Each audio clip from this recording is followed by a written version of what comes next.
All right. Well, who are you? What do you do? Where are you from? Tell me about yourself. So I'm Joshua Flanagan. I've grown up in northern Colorado, so I'm from the area. Okay. Pretty much my whole family is from the area. I grew up southeast of Greeley. I was homeschooled, I guess, most of my early childhood, and then went to public school and middle school, and went to the Valley School District. So I went to Valley High School, and pretty much grew up in that area.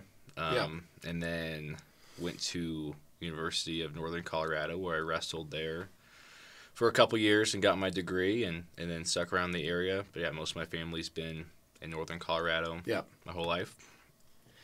Same with my fiance and her family. So we're super close to our family. We always joke we have aspirations of moving outside of Colorado, but I don't know if we ever will because we're just so close to our families. Right. But now, since I graduated college, I've been working at Blue Frog Roofing. So it's a premium roofing company that's based in northern Colorado. But we work from pretty much Cheyenne through Colorado Springs to the entire state. Yep. And I do business development and sales. Are you traveling a lot? Yeah, I do. So driving around any given day. I'm blessed today and yesterday. I was mostly just in northern Colorado area. Fort Collins, Loveland, Greeley, Longmont, those areas. Our headquarters is Johnstown. Okay. So I spent a couple days in this area and work at the office, and we have internal meetings and stuff, and then any other given day I'll be in Denver or Colorado Springs, sometimes up in the mountains too. Yep. So tomorrow I'm in Denver, and Thursday I'm in the Springs. So cool. Yeah. Okay, so you said a lot there at the beginning. So first off, you said you wrestled at UNC. Surely you started wrestling before you went to college, right? Yes. What age did you start wrestling? Is this something that your parents encouraged in you, or did you find this passion on your own? Like, tell me the journey there. Yeah, so I started wrestling 7th grade. Well, I guess I wrestled like a year when Really? Yeah. That actually sounds late. Yeah. Like, relatively speaking, it's still early, but, Yeah, it is, because most people that go to college, or a lot of my friends growing up, started wrestling when they were like 3 or 4. It just was part of their family culture, and everyone wrestled. For us, it wasn't really that way. I did wrestle like a year when I was really little, but then I didn't like it, and I quit. And then kind of found my way back to the sport. 7th grade, my brother, older brother, McCoy, he started wrestling again in 8th grade. And so he did it. And then my dad, he wrestled. He's from Iowa. And he wrestled in high school, and he played football at Northern Iowa. Okay. But he wanted... Is that the Hawkeyes? No. Or that's a smaller... Yeah, like smaller school. It's actually Division 1. But they're a smaller school in Iowa. He always, we always played football and all the sports growing up, and he encouraged us to wrestle. Didn't really like it when we were little. Then kind of my brother and I both found our way back to the sport in middle school, and then... When you say found your way back, how did that happen? I think through... A lot of it for me was my brother. He started wrestling again, and I'm like, oh, this might be kind of fun. And a lot of my friends, I started in public school in 7th grade again, and met some friends, and they wrestled, and we played football together, and they encouraged me to come out as well. I'm like, sure, I'll try it. How much older is your brother than you? He is 2 grades older, about a year and a half older than me. So did y'all fight a lot when you were kids, or like wrestling stuff? Yeah. Yeah, we did. It wasn't horrible, but we definitely fought and had fist fights. When I was younger, he picked on me a lot, so I had some anger issues as a child, would always try to beat him up and whatever. But is he still bigger than you? No, I'm bigger now. Okay. Yeah. But I'm so jealous now that we're older and we're out of college and stuff. He just has the genetics where he's just shredded and fit, and I'm always jealous because I have to work so hard and he doesn't even work out, and I'm just like, this sucks. But you're bigger, so that's all that matters. I'm bigger. I could beat him up if I wanted. You could, okay. That was my next question. When's the last time y'all settled things? It's been a couple years. I remember we lived together all through college, and Did he also go to UNC? he did. Did he wrestle? Yeah, he wrestled Okay. at UNC as well. Yeah. So we wrestled together at UNC, and we had fights and stuff in the house, and we had a bunch of wrestlers that lived together in Greeley, and and then probably the last time was maybe, I don't know, maybe 3 or 4 years ago. Okay. But while you're still... Yeah, living together. Yeah. After we stopped living together, we've gotten in a fight. There's no beef to settle if you don't live together. Yeah. But, okay, so inspired by your older brother to start wrestling again, and then, like... So what did high school look like for you as far as like wrestling was concerned? Because that's interesting to me. I'm like very at least aware of like fighting and that type of thing. So like for high school, did you know that you wanted to wrestle in college, or was that just an opportunity that arose? Yeah. I always had this dream that I wanted to play a Division I sport. Growing up, I always thought that would be football because I loved football. I think football has always still been my favorite sport. I was really good at that in high school as well. I was all conference. What position? Most years I was fullback and middle linebacker. Okay. So I really enjoyed that, and it was fun. But for some reason, both of us, and also went to Valley High School. Like I said, we had a kind of a powerhouse in 3A for wrestling. We won, when I was there, we won state 4 years in a row as a team. And just so with wrestling, I'm not super familiar with like high school wrestling, so help me out here. So there's team like tournaments, basically, and then are there also individual things you can do? Yeah, so there's a couple different things. So there's tournaments. Every weekend there's a tournament where there's every weight class. So there's 14 weight classes in high school, ranging from 106 all the way to heavyweight, which is 285.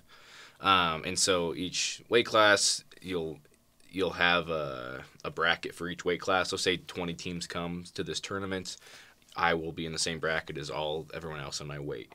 And so every team gets one person for each weight, and then there's points that go for, if I win, I advance to the next round. That's like 3 points towards the team. If there's a pin, it's an extra 3 points. So like it kind of build points, and you can win tournaments that way. Yeah. And then you can have individual champions or someone that takes third place, and we still gather points for the team. So it's the team with the most aggregate points. Yeah. Win state. Okay. Yeah. So that's how it works. And then there's meets as well, where one team will wrestle one team directly, and then it's the same thing as a point system for how many matches you win, and bonus points if you get a pin or win by a certain amount of points. So you said you went to Valley High School, so it sounds like they were pretty solid when you were there. Are they still at that level? No. After Well, they lost Josh Flanagan. That's why. Yeah, we had a powerhouse. So so my 8th grade year, they won state for the very first time as a team. So that was back in, I think, 2014. That's when my brother was a sophomore. And so since then, that was the first year we won. Then I became a freshman. And then the next 3 years, we won state every year. So we repeated 4 times. And then my senior year, we still had a really good team. We were looking to 5-peat. We had me and my best friend in the finals, and then we had a couple other guys that placed. So we didn't have as strong of a team. And then ended up, I think we got like 3rd or 4th. So we didn't win that year. And then since then, it's kind of been, there's been a couple good years. I think they actually they tied the state championship like 2 years later, like with Eaton, which is horrible. But it was like somehow it was a tie, and there was no criteria. They had the same exact points. There was no criteria, and they had like split the state championship. So they had a couple good years, and then after that, it's kind of been dropped off. We're still staying in the top 10. One of the guys, Ruben Locera, that I wrestled with, he coaches there now. He's coached there for, I think, 4 or 5 years now, and they still have a solid team, but not like top 3. Not the glory days, dude. No way. No. Okay, and then, so how did the opportunity to wrestle at UNC come about? Did you contact our coach? Did you have, like, highlight reels that you posted and they reached out to you? Like, how did that happen? So up until probably my junior year, I wanted to play football in college. I'm like, I'm gonna go on and play football, and then I just got, with the culture at Valley, everyone wrestled. We wrestled pretty much year round except for football season, and we just loved it and just had this really good culture. And everyone went to tournaments year round, highest practices, highest elite clubs in the state, and we travel a lot for tournaments. And so I just became really really good at the sport, and pretty quickly. Like I said, I started in 7th grade. Yeah. And became a state champ on my junior year, and was doing really well. And it's just one of those sports I always say you can get really good at really quick if you just put in the time and the effort. Yeah. And so my brother and I and all the other guys, we just got really, really good. And at that point, I'm like, I'm probably better at wrestling than football. And towards, actually, so my brother, he got recruited after his senior year to wrestle at UNC. So he decided to wrestle there along with some other people that we knew.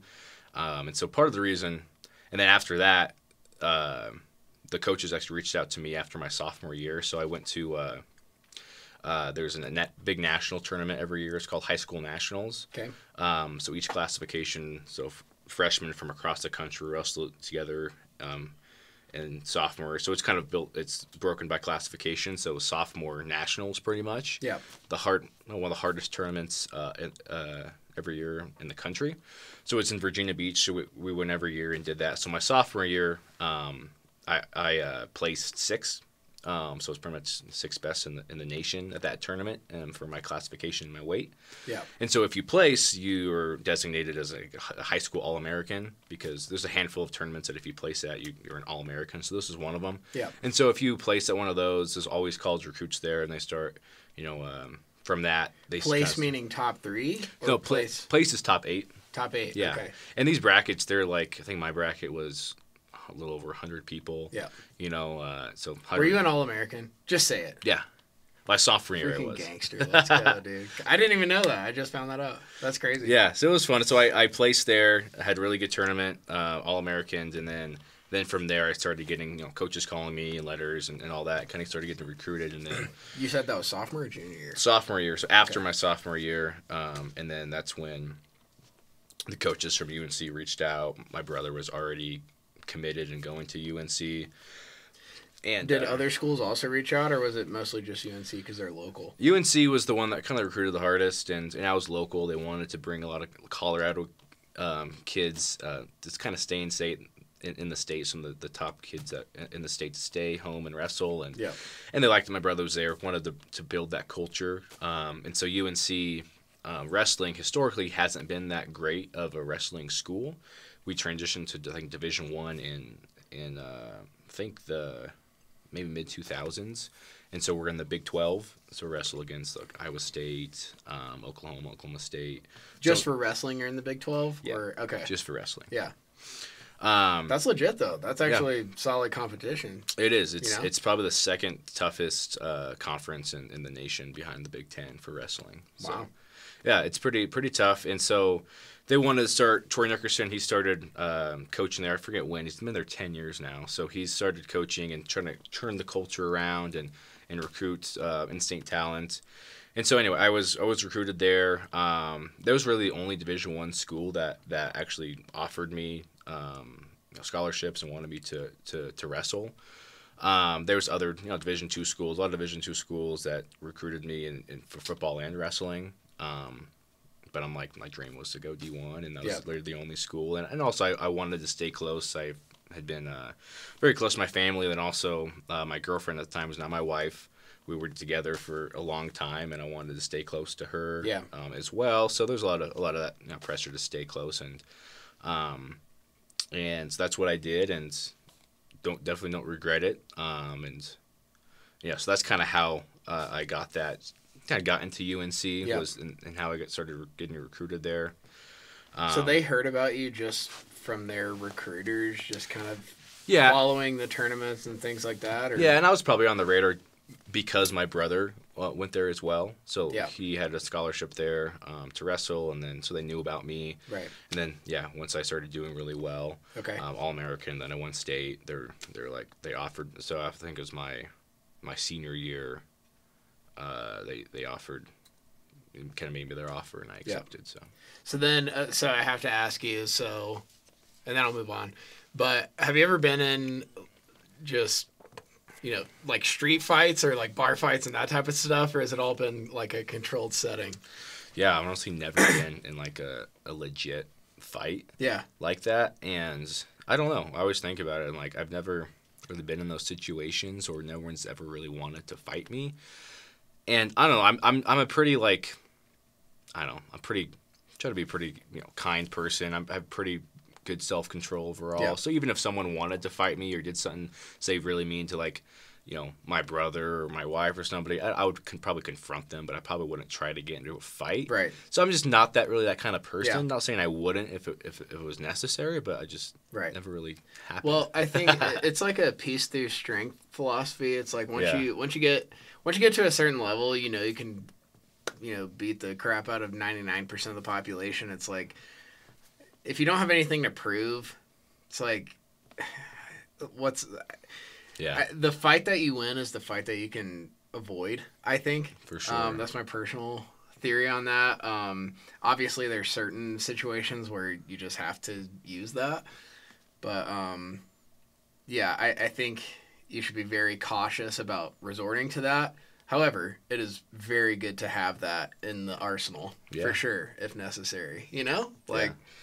So anyway, so then moving forward, so then you get to college, and then what was your wrestling career like at UNC? You did all 4 years? Or? No, I did 2 years. Okay. So I wrestled for 2 years. Freshman and sophomore? Freshman and sophomore year. Okay. So freshman year, I got injured early on, so I got a knee injury and had to get surgery in November, so pretty quick.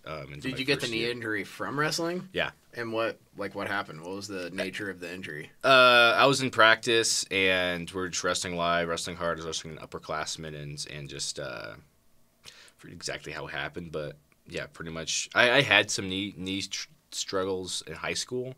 Nothing bad enough to have to get surgery, but I think what happened was it just reinvigorated that, and at that point I had to get surgery. So with some MCL, I had to get a lateral release, so my kneecap was like too far to the left. Had a bunch of like floating cartilage and stuff in my knee, so it was. So you don't know if it was like a body slam or like what? It was. Well, it was. He had a single leg, and then I think I kicked my leg like pretty hard, and I was like stuck there, and he kicked this one, and my knee just went the other way as he kicked. Okay. And so your knee bent like inward like this. Yeah. Yeah. Shit. Sorry. Excuse me. And we're gonna have to edit that out or bleep it. That's the first time there's ever been a cuss word on this show. Wow. Breaking ground. So yeah, I was out most of my year. I came back actually the last 2 open tournaments my freshman year. So I was out pretty much most of the season. Yeah. Which is unfortunate, but it happens. And then finish out the season, and then pretty much just year round. In the spring, we'll have like maybe a week off, and then it's back to workouts, a couple practices a week, and then summertime. By your sophomore year, would you say that you had fully recovered from your knee, or was there still some issues there? Yeah, I would say into, probably took 6 months to get fully recovered. Yeah. At that point I wasn't, scared of injuring again, and I was 100%, as much as I could be. So at that point I was fine, and I was going hard, and it wasn't an issue anymore. And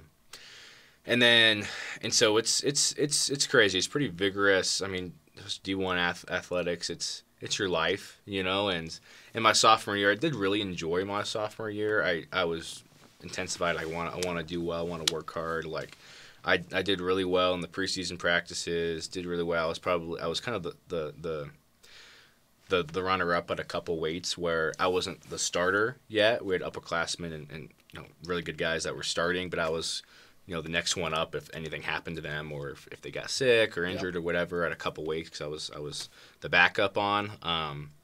And so I was working really hard and doing well, made really good improvements. I placed pretty high at some open tournaments. Probably had about a 500 average of my matches my sophomore year, and was making a really good improvement. And 500 meaning like win percentage? Yeah, win percentage. Okay. Yeah.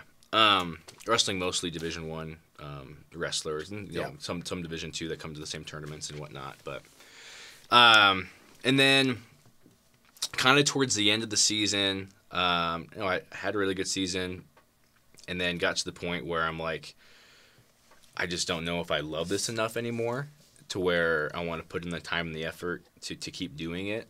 So pretty much, it's like I was saying, it's your life. So we have every day we have workout in the morning at like 6:30 a.m. Yeah.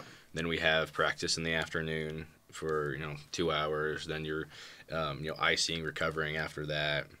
Dude, college sports is a freaking commitment, bro. It is. Oh my gosh, it's a that by job. itself is a full-time job. Yeah, it is. Plus the academic side of it is like almost another full-time job. Yeah, it's like, crazy. Golly, it's tough, And I enjoyed it. I didn't mind the hard work and the effort. I enjoyed working hard and doing it. The thing it got to was towards the end of that year, I'm just like, is what I'm doing, is the effort I'm putting in, is it worth, I guess, my love for the sport and what I want to keep doing? And at that point, it just wasn't really worth it, especially I wanted to get involved into internships in the summertime. I did this internship 2 years, the last 2 summers of college, where I sold educational resources door to door. I lived in Kentucky for 4 months, one summer, and then Pennsylvania for 4 months the other summer. So a very intensive like sales business internship. And so I wanted to do that. I wanted to kind of explore and set myself up better for life after college. So I wanted to do these things. And I'm like, well, if I want to do that, I'm sacrificing that for wrestling, because when you get really good is the off season and working hard during the off season. And if I'm not going to be able to do that, then I'm not going to get a lot better. So I'm not going to probably even, be a starter or make an impact. And it's just like not really worth just being on the team at that point, Right. Well, even when you think about, best case scenario, number one wrestler in the world. It's like maybe you're an Olympic gold medalist or something like that.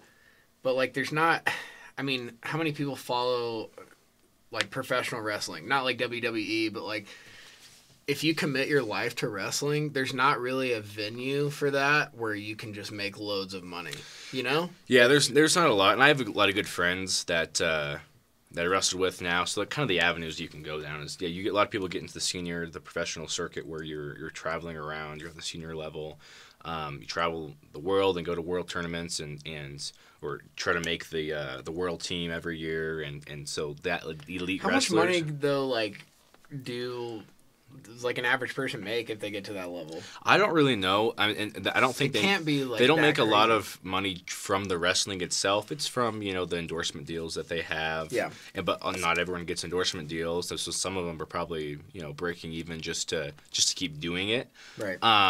But if the top do, I think the top can make good money. In college now with the NIL money, people can make good money.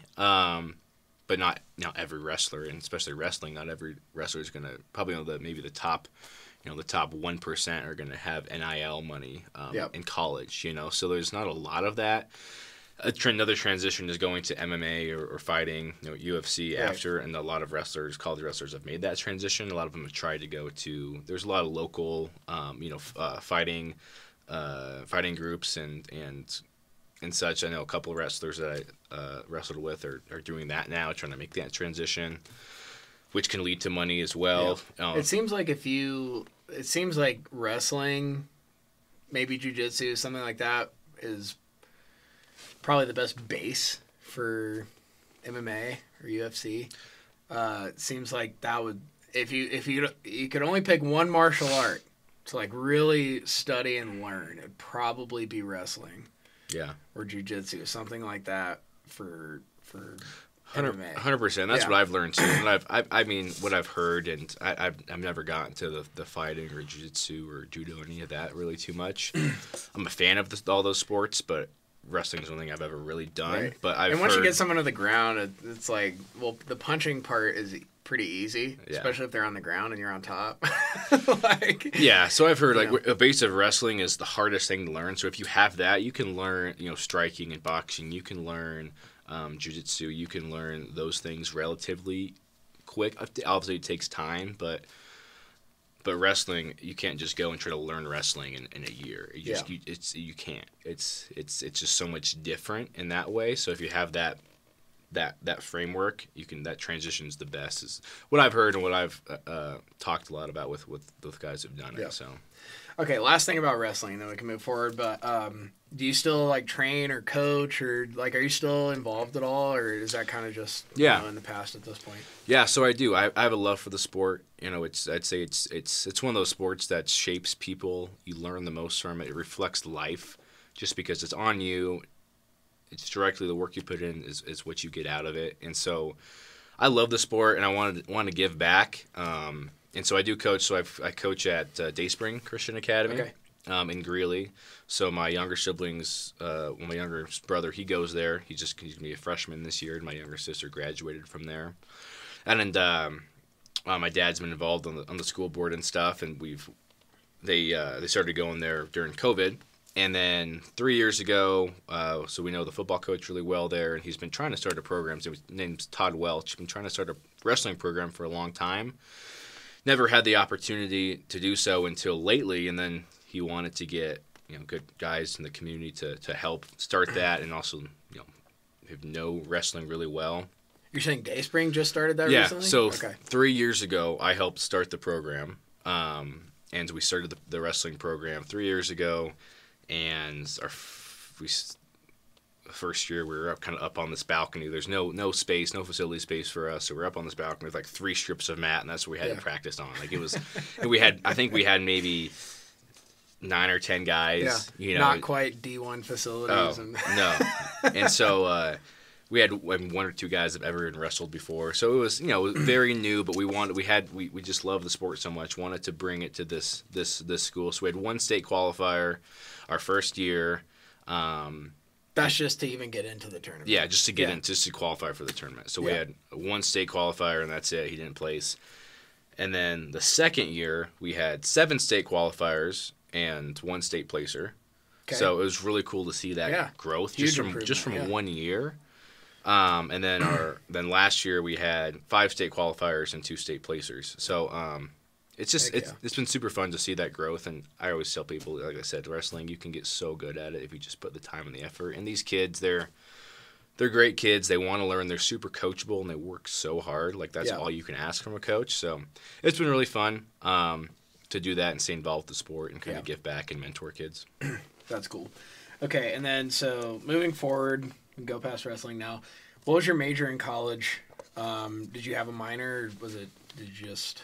Yeah, so I studied economics. I was drawn to that. I started studying, business, wanted to do business. Then I'm like, this is kind of boring. I feel like I'd learn more from just working or being part of a business than actually taking business classes. I was bored out of my mind. Yeah. But I'd say I had to take a couple economics classes with my freshman year for my business degree. So I'm like, I really liked those. I was really attracted to economics. So I'm like, so I switched my major to economics, I think, at the end of my freshman year. And then, so why like, it sounds like finance, kind of money related majors. Like what drew you to that specifically rather than, lesbian dance theory or whatever? Well, I think I liked the classes I took my freshman year because I liked learning about the markets, how money works, how the market and business market works at a macro level, and just I liked learning that. Also, my older brother, he was studying economics, and some other guys on the wrestling team were studying economics. I had a lot of conversations with them about it, and they really enjoyed it. So I'm like, and I was attracted to that. I'm like, this is cool, and it came pretty easy to me. So I'm like, well, it becomes easy, and because a lot of people, it's really challenging to learn. They don't understand it at all. It's a lot of algebra, kind of. Yeah, and so it came super easy to me. And I'm like, well, I must be good at it then, and maybe this is something I should do. And I really liked my professors. A couple of the professors in the economics program are really, really good guys. Yeah. So I liked them. Did you have Senbat? I did. Yeah. I freaking love that guy. Yeah. Oh my gosh. It's hard to understand him, especially like early on in the semester. Yeah. His accent is so thick, but like, oh my God. Yeah. I like that guy a lot. Yeah. Yeah. I mean, actually, most of my I feel like if you study economics, you, at least as it relates to economics, you almost have to be kind of like lean conservative.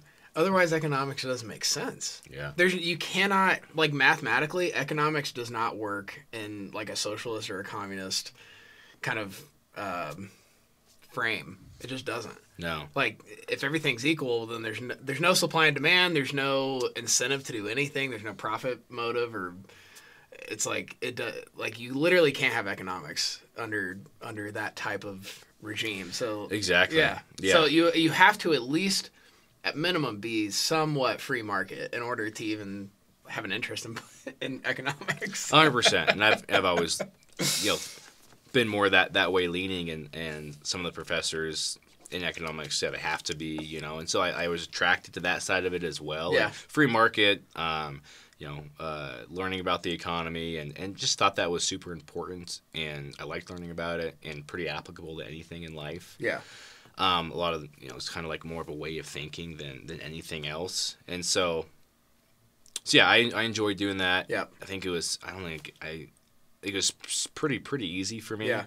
I think I got all A's in Did economics. you have a minor as well, or just? I did, yeah. So I had a minor in business Okay. administration. So I took a few more business classes. Got that minor just because you needed amount of credits to graduate. Yeah. So that, and then I also have a writing minor as well. Okay. So I've enjoyed creative writing and poetry all my life. Really? Yeah. No way. Mm-hmm. So do you like study poetry, or do you just like to write it on your own, or? Yeah, I mean, I enjoy reading poetry, Okay. Here and there, and I really liked it in high school and college. I don't know anything about poetry. If you name like the most famous poet, maybe I might like recognize the name, but like, do you have? Are there particular poets that you find inspiration in? Not specifically. There's a lot of different poems I like, but not poets themselves. But I took a couple poetry classes in college to get that writing minor, and I always geared towards the creative writing side. So I enjoyed that and learning that. A whole different kind of people than coming from the economic side of it. So it was cool to kind of, pretty much the opposite spectrum of the people in the writing and the arts sort of stuff. Yeah. So I was kind of the outlier. But it was fun. I just have to say, I see now what your wife sees in you. You're a freaking BA fighter. You got the wrestling career under your belt. You got finances figured out, economics wise, and then you got some poetry. You're like a sensitive soft side. Like, dude, you get a full package. Come on, man, let's go. Yep. Try to be well rounded. Yeah. So poetry's fun. I enjoyed writing it in high school and college. I've kind of gotten away from it a little bit now. Yeah. Just because life is busy and marriage and house and all that stuff. But for sure. I still enjoy it and appreciate it for sure. Yeah. Okay. So then I know you were involved. I don't know to what degree, but I know you're involved in Turning Point USA for a little bit. Is that right? Where in your college journey did you discover that? Why did you decide to join? What's the story behind TP USA? So my last 2 years of college as well. So I kind of had a transformation during college where I'd say after I turned, remember my 20th year of life, kind of that, first 2 years of college, I was wrestling. That was my life, wrestling, school, partying, all the college stuff, kind of lived the college life for the first 2 years. And then actually, this is part of it as well. I had kind of a come to Jesus moment after the first 2 years, and also my brother had a traumatic brain injury during college, and I just kind of had a reset of like, man, I just want to go a different direction than what I've been living the last 2 years, and so quitting wrestling was part of that. Kind of pursuing. Internships and kind of trying to set myself up for life better was part of that as well. And then I've always been drawn to politics, followed it really close my whole life, always been a strong conservative patriot, and I wanted to get more involved in that. So we had a Turning Point USA chapter at UNC, or still do, and so I wanted to get involved. Did you seek that out, or did you see a poster, or like how did that come about? Do you remember? What was it? I think I saw something somewhere, or I think I saw something advertised on campus or something. Like, wait, there's a Turning Point chapter at UNC. This is cool. So I reached out to the Yeah. president, and she's like, "Yeah, join." And Do they do weekly meetings on campus, or what is the structure like? Yeah. And then are you guys, when you show up to a meeting, are you guys just discussing politics or strategy or like how you can expand on campus? Like what is the nature of what's Yeah. being discussed at a TPUSA like meeting Right. in college? Yeah, so we had a pretty small chapter. When I started, there was maybe, I don't know, maybe 10 of us that were pretty heavily involved, maybe even less than that. And so the whole goal was to, we'd have weekly or I think it was bi-weekly meetings where we'd kind of get together. We'd maybe watch a Turning Point video or a PragerU video and kind of talk about it. And then once a week, or even a couple times a week, depending on the season of the year, we'd be tabling. So we'd set up a table somewhere on campus and set up with, posters, Turning Point swag, and then people, try to get people to come over and kind of talk and get them to sign up and ask them questions, talk about, just America, their rights, politics, things like that. Just try to have conversation with people and educate and kind of spread the word of that. So that was the whole goal, is to be present on campus, and then we'd have one or two big events a year where we'd bring speakers on, and we'd fundraise for that as well. Are there different? I'm assuming most college clubs or groups would have like some type of hierarchical structure of like, okay, there's a president, vice president, treasurer, that type of thing. Was that similar at TPUSA? Yeah. Did you ever like achieve any certain position, or were you just kind of a member the whole time, or what did that? Yeah, I was treasurer my first year. So my junior year of college, I was the treasurer, so I was kind of charged all the money, and then we had a big speaking event, and I did all the fundraising for that. So I think I fundraised, I don't know, $5 or $7 grand myself for that, going to like Weld County Republicans, asking for donations, family members and other things like that to try to raise money. So I was in charge of all that. And then my senior year, I was vice president of the chapter. These are through elections, I assume. The members vote on. Okay. Yeah, and it wasn't crazy. We didn't. It was more like. It wasn't a huge chapter, so it wasn't. It was like, okay, yeah, Josh should be vice president. Listen, dude, even if it's 10 people, if you're elected VP, that means you're at least respected among the group, right? And that counts for something, in my opinion. So, were you a part of the group? I kind of already know the answer already, but I have to bring this up. Were you a part of the group that brought Will Witt to UNC? Yes, that was the event I was talking about that I fundraised for. Yeah. Yeah. Okay, so I have to say, when he came to UNC, I think I've told you this story before. Right before he came to UNC was the student body presidential election. Yeah. So I was one of the candidates in that election, and ran for student body, and I'm gonna make this as short as possible. Basically, when you're filling out the application to run for student body president, they force you. It's an online application, so you can't skip forward to the next page until you fill out all the required fields. One of the required things that you had to fill out was your gender pronouns. So I was like, well, I'm obviously a dude. This is a dumb question. What are my gender pronouns? So I'm gonna give a dumb answer. So just to be funny, I did my pronouns as Zim, Xerxes, and Salamander. Just the most ridiculous things I could possibly think of. And so that was 2020 or 2021. I think it was spring of 21. Pretty sure. I think anyway, so. But it was like still when COVID, especially on college campuses, COVID was a big deal. Mm-hmm. So I did these ridiculous pronouns. Everything else was completely legit. I built like a volunteer team. I think I had like 12 or 13 volunteers. Printed these huge banners for my campaign. Had business cards. Built a website. Anyway, I went like above and beyond. And none of the other candidates campaigned at all in person. So, because there was like some COVID restrictions and I don't know, maybe they wanted to be politically correct or whatever. But anyway, so we're campaigning. It's a 3-day election. Day number 2, my sister calls me. My sister doesn't even go to UNC. She calls me and she's like, Nate, do you have any idea what's happening right now on UNC's campus? And I'm like, no, what are you talking about? She sends me a screenshot of all these like memes and like Snapchat stories being shared at UNC's campus. and it's a picture of me and my wife and my oldest son, and underlined in red are my gender pronouns.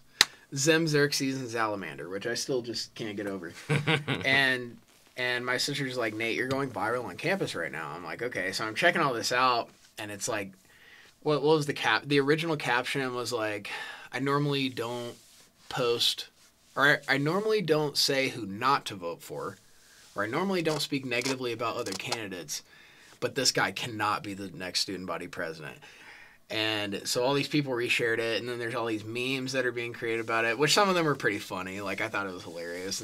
But then, as the election continued, people started, like, messaging my family members saying, like, we know where you live, like, we're going to find you, and, like, just crazy things, dude. People were trying to get me banned from campus and, like, get me suspended or expelled. Literally, the only controversial, it's, like, somewhat controversial thing I did was make fun of, like, the gender pronoun thing. And that was insane. So then the student body senate sent an email to the entire campus saying, we don't endorse particular candidates. The views and opinions expressed by the candidates don't reflect the student senators. They didn't explicitly say it, but I found out later that the reason they sent that email was to get people not to vote for me. And then the actual president, Andy Feinstein, I don't know, tomato.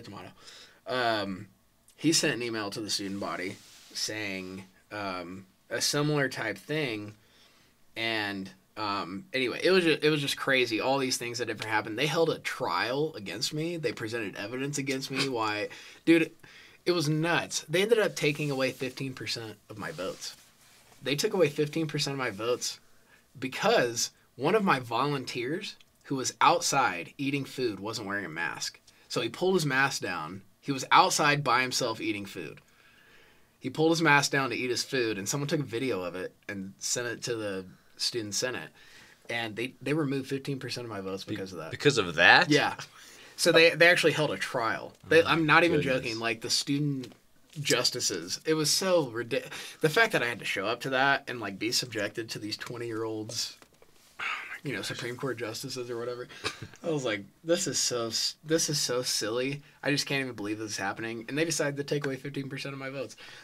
Anyway, so, and then when I tried to have a trial, so the kid that ended up winning, I had a picture of him inside with other people not wearing a mask. So it was much worse. Like, he was indoors, he was around other people not wearing a mask, and I had a picture of it. And they would not even have a trial. They would not even, like, hear my case. I'm like, are you serious? You're talking about one of my volunteers? This is the guy that actually won, and you won't even have a trial. So anyway, it was crazy, dude. It was so crazy. And, yeah, that was nuts. But then Will Witt was there, like 2 or 3 days later. And then, was it BLM or something? Like, came in and, like, tried to ruin the... Like, tell me about what happened with Will Witt. Yeah, so it was wild. So yeah, I raised all this money to bring him on. We get there, like, it's a pretty packed house. We probably have a couple hundred people there, ready to. We actually did a really good job, I think, of organizing this event. Yeah. And we had to wear masks and stuff, which was stupid, but we'll whatever, we'll do it. We just want to get them here, and so we had this pretty packed event, and then. The entire day, we didn't have any issues or things that was going on. Then that week, a couple days before the event, we started seeing stuff going on campus, like people like saying, "Oh, we have to protest this event," or "Don't go to this event," whatever, and kind of making some threats and stuff. And we're like, "Yeah, whatever." And then the day of the event, it kind of gets more and more of that going on, and we're like, "Ooh, we should probably have some sort of security. Like, what if there's an actual like."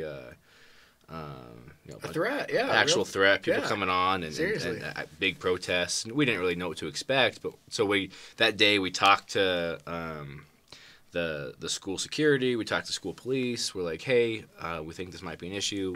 We probably need more security here and help out. Were they planning on having people there? They were gonna have like somebody there like watching, and that's it. Yeah. And we're like, probably need some more people just in case, and then. This event, we're checking people in, and then towards the end, a bunch of these BLM group and a bunch of people start coming in, and we're like, oh shit, this isn't good. And then I'm like, and then we were like, well, we're sold out. Like, we can't let more people in. Like, we're sold out. Like, we only can. It was during COVID, so we can only have a maximum amount of people in the space. Like, chairs had to be a certain amount apart. Like, we can't let any more people in. We're sold out. And then it was, I don't know, it was the president or somebody else that was kind of helping organize the event. They're like, no, you can't not let people in this event that want to be here. All these BLM people. Yeah. They're like, you can't not let them in. Like, but we're max capacity. Yeah. We can't let them in. So like, no, you can't not let people in. And just to clarify, what was the issue with them being there? Were they being disruptive and? At first, no. At first, they weren't really doing much. They were kind of just hanging out and then trying to get into the event. And so, we're like, we have no problem with them being here, but we're at max capacity. So what do you want us to do? And they're like, well, we have to let them in. So so they started coming all in, checking them in, trying to get their information and stuff, and pretty soon this room is like packed. Like everyone's like people are shoulder to shoulder. Like they're standing up like in the back, like and they're just kind of being there, weren't doing much. And then Will Witt he comes on. His thing was like everyone was supposed to be masked, so even the speaker was supposed to be masked, even though like that's so crazy. Even though no one else was on the stage, people were like 20 feet from the stage, just so like social distancing, whatever. And like, how are you supposed to hear someone with a mask on? So he was supposed to wear a mask during the speech. And we're like, at the end of the day, we'll do what you want to do. That's so dumb. If you want to take the mask off, we're not going to stop you. Like, Anyway, so he goes up there. He starts his speech. He takes his mask off to start speaking. Yeah. And then right then, the university cuts his mic. No way. Yeah. Are you serious? Yeah, and then so it was the university that had control over the audio system? Yeah. Oh. They cut his mic because he took his mask off. Then the BLM protesters start like hitting tables, standing up on tables, like yelling, like chanting. I don't know what they were chanting, like put your mask on or something, like chanting, yelling, just disrupting this entire thing. And we're just like, what the heck is happening? Yeah. And then so he hadn't even spoken yet. No. And then they start rushing the stage, like the protesters start rushing the stage, like he's like in a corner. Yeah. And they're like, put your mic, and it's like, you guys were like right next to him. How is that social distancing? This doesn't make any sense at all. Yeah. And so pretty much went into chaos. They're obviously not too concerned about him giving them COVID. No. It was just, they just didn't want to hear him say anything. Yeah. Obviously. So that pretty much stopped it. And then security didn't do anything. They just stood by and watched it all happen. No way. And were people putting hands on anyone, or was it more just the Not really. It was more just kind of like a group people kind of pushing forward, and people kind of stepping away, and they were kind of like swarming a little bit. Not really, didn't really get physical, but like clearly disruptive to the event. 100% sure. They were trying to. Yeah, they ruined the event. They were hitting tables. They were yelling, and they cut the mic. So there was no event. And then we ran to get more security. They wouldn't come. They didn't want to call the police or anything. And so it was just a disaster. Well, you have to remember, like that was still pretty fresh off George Floyd. Mm-hmm. It was like defund the police era. Cops were afraid to do anything with BLM, even if they were being violent. But especially, I mean, you're disrupting a campus event. This is something that was organized and planned. You reserved the space. Like, dude, security has to step in and do something. You're not even going to let them hold the event. Yeah, so it was horrible. And then he somehow got out, and we went outside. And did you get to meet him, by the way? Yeah, I did. I talked to him for a little bit after, but we went outside, and then kind of a bunch of people that were there to listen to him went over kind of by the lawn outside of the university center, and he gave like talked for like 20 minutes, gave a short speech outside where people, and then there was the whole time there was cars driving by like honking and like screaming at us, and it's just like, what is going on? That was my first kind of experience of like that sort of thing happening. I'm just like, this is insane. And my first response was like, man, this sucks. I fundraised all this money. Like, people paid for this. Like, I asked people's money to put this event on, and it was a complete disaster. Like, I was pretty upset about it. Then all the other 24 people were like, I think you should have a different perspective. Like, them doing this is just hurting themselves, and like they're going to cause more publicity. It's going to do actually more for us than if it didn't happen. So I'm like, all right. And it's almost a blessing in disguise, because in a lot of ways you have to have the haters in order to I don't know. in order to like boost a profile of any organization or group or individual person, having haters is actually hugely beneficial.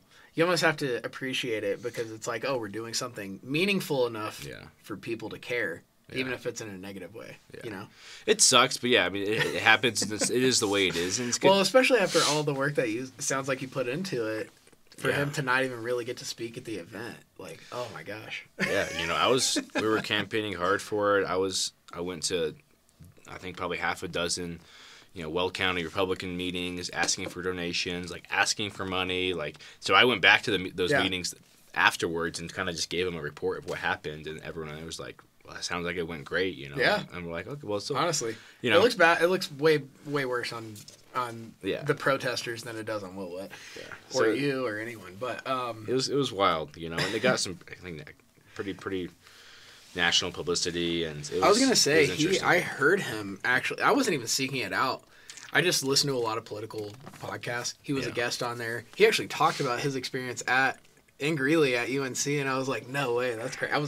I wasn't at the event, but I was like, I was right during everything was happening with the election and stuff. It's pretty interesting, like, because we were pretty close with, the CSU Turning Point chapter, the CU Turning Point chapter. We all help each other kind of coordinate events because we do stuff together. I helped with a couple events at CSU and whatnot during my time there. And a lot of them were like really, like, UNC is like a lot more left liberal than even like CU. Yeah. It's just kind of weird. Which is weird because Greeley as a town it leans more conservative, but like UNC is very Yeah, so it was just interesting. I don't really know why, but just weird because there was they had a really big chapter at CU. Turning Point did a lot of good stuff and didn't have a lot of craziness like we did. Right. Okay, so we got a little bit more time here just to wrap up. First, I want to ask you. Okay, so you're doing, is it Blue Frog? Is that what you said? Yeah. So you're doing Blue Frog roofing. You're in sales, is that right? And so you're doing that right now. Sounds like you're doing a good job there. Is that something that you want to continue doing for the foreseeable future? Do you have other plans that you want to do? What's next for Joshua Flanagan? Yeah, I think so. It's where I want to be. I think I found definitely a good company, good culture I want to be a part of. What I was looking for when I got started was a company that I could have direct impact with on growth, help them grow, impact culture, impact change, and kind of help and also have the possibility for ownership and equity in the company and you definitely have that possibility with how much I've impacted it and where we're going and being a part of that. That journey for a long time can have, really big rewards with that. So I think so. Definitely the company I want to be a part of, and I'm more on the commercial multifamily side. So a lot of the larger projects, the bigger stuff going on, having impact there. Yeah. The culture is awesome. We've grown a ton since I've started. I think I was the 10th or 11th employee. We're at about 40 now. Yeah. Starting to go national. So we have a big vision for the company and definitely what I want to be a part of. Now I think that's going to help me as I grow to be able to pursue some other things like real estate development. I have ambitions to build fourplexes, things like that, and do some of the other stuff on the side. Right. Things like that. My wife, she wants to open up her own acupuncture clinic here when she graduates. So being able to fund that as well. So just a resource where, it's my passion, what I love doing, but able to kind of funnel that into other areas as well. I was going to say, congratulations on getting married, by the way. I've only met her once or twice, but she seems very sweet and gorgeous, of course, and very happy for you there. She's awesome. Just as we're wrapping up, is there anything you want to shout out? Social media? I don't know, anything that you want to promote, your favorite shoe brand, whatever. Like anything you want to shout out or promote or give out your social media stuff or anything like that you want to say. No, I don't really have any social media. Okay. I good for you. Deleted Instagram and all that stuff probably about a year or so ago now. Yeah. Which has been great. Yeah. I have like Snapchat. I just Snapchat like my family and that's about it. Yeah. And have group chats and stuff there with them. And then I, just LinkedIn. Yeah. is for business. That's kind of my. What's your social LinkedIn media handle? I think it's just Joshua Flanagan. Okay. Yeah. Okay. Well. Okay. If you're not gonna shout anything out, I have to ask. So I know you're a bartender or were a bartender, different phases of your life. Do you have a favorite liquor? Like, are you a tequila guy, whiskey guy? Like, what's your go-to drink of choice? You know. Yeah, I love bartending. It's always been a passion for me. Like, kind of getting into college and really enjoyed making drinks for people. And I was pretty good at it, even though I didn't know what I was doing. It was naturally kind of good at it, so enjoyed it. And then I worked at Rubens for a few months, kind of helping Alfredo get going there. And I actually have ambitions to open up my own bar one day as well. Heck Potentially want to have like a bourbon bar, bourbon and wine bar, and like import the finest liquors and wines from out the country. I think that'd be awesome. Yeah. So ambitions there.